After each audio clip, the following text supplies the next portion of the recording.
My brother was really cool. I wish you could have met him.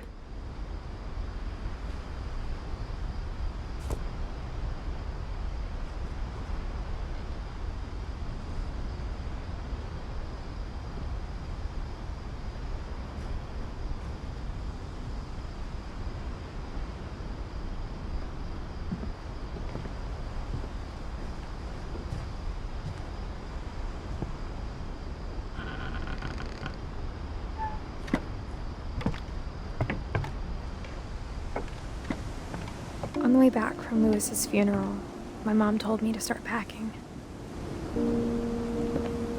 She waited until the day before we left to tell Edie. I'm not sure if she wanted to make it easier or harder.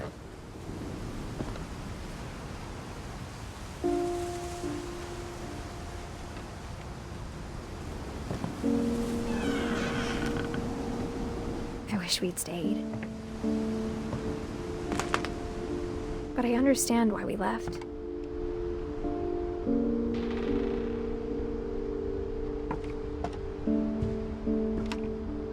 My mom ended up leaving everything behind.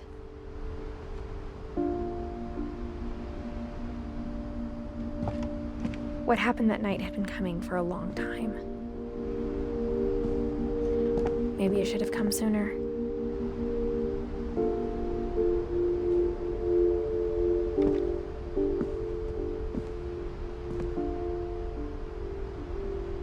But it had to end one way or another. All that's left now is to tell you about that last night.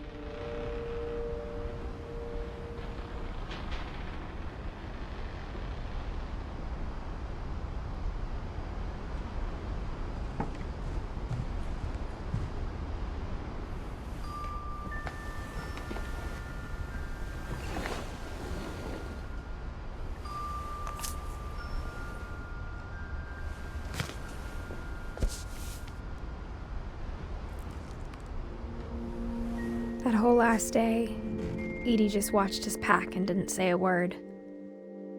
Until supper, when she raised her glass and said, "To our final night together, and all our final nights apart." Grandma, you know what I said about alcohol. Some of your medications are very Edith, specific. I left a present for you in the hallway. Why don't you go open it? The grown-ups have to argue now. I'm sorry, you're right. We're all leaving tomorrow. Let's just enjoy our last... I'm not leaving. Edith, you're excused.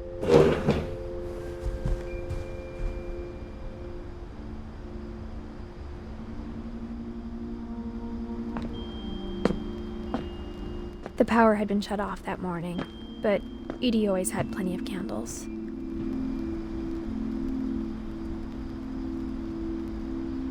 When my mom sealed the library, I don't think she knew about the other entrance. Or that Edie had a key to it.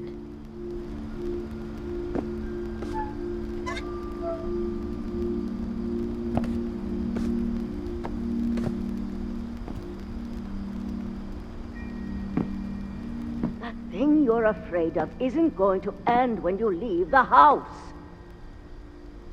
Edith has a right to know these stories. My children are dead because of your stories.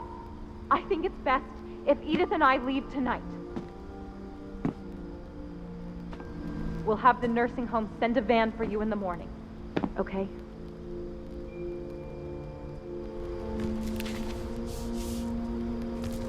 Dear Edith, there's so many stories I wish I could tell you, but there's only time for one.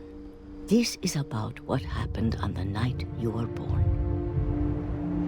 That night, the tide went way, way out. It was the first and last time I ever saw the old house aground. There'd been an earthquake out in the middle of the ocean.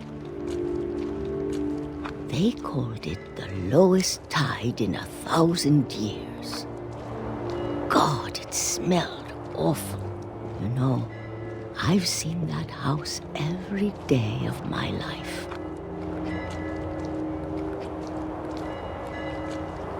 But I never thought I'd go back to when the fog rolled in, I lost my way.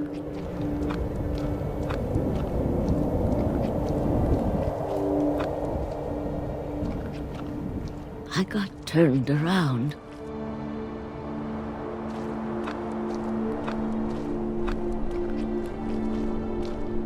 I started seeing things.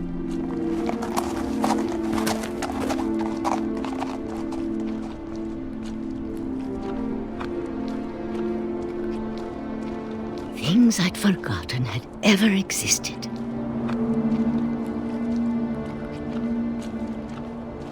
But when I saw them, they felt like old friends. That night, a lot of things came back to me. Or maybe I came back to them.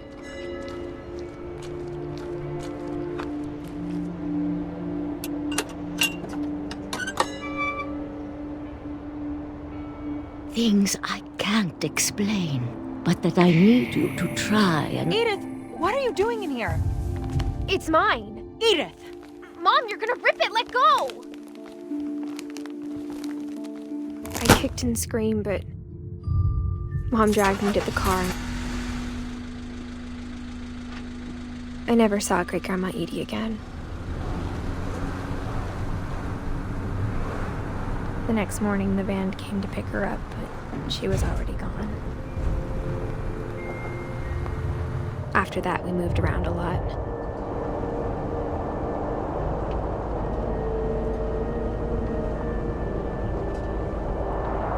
We both tried to make the best of it.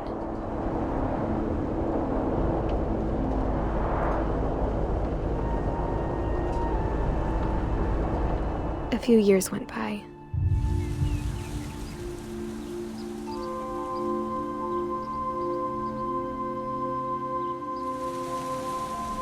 My mom didn't like to talk about it, but she started getting sick a lot. The rest happened pretty quickly. She got better for a while, and then she didn't. And then I was alone. The last Finch left alive.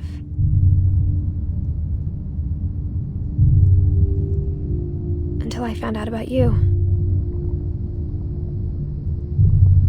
I'm still not sure what to tell you about all this. If we lived forever, maybe we'd have time to understand things. But as it is, I think the best we can do is try to open our eyes. And appreciate how strange and brief all of this is. This journal was supposed to be for you. But now I hope you'll never see it. I just want to meet you and tell you all these stories myself. But I guess if you're reading this now,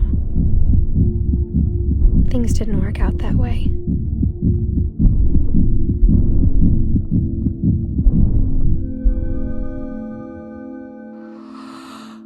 This is where your story begins. I'm sorry I won't be there to see it. It's a lot to ask, but I don't want you to be sad that I'm gone. I want you to be amazed that any of us ever had a chance to be here at all. Good luck.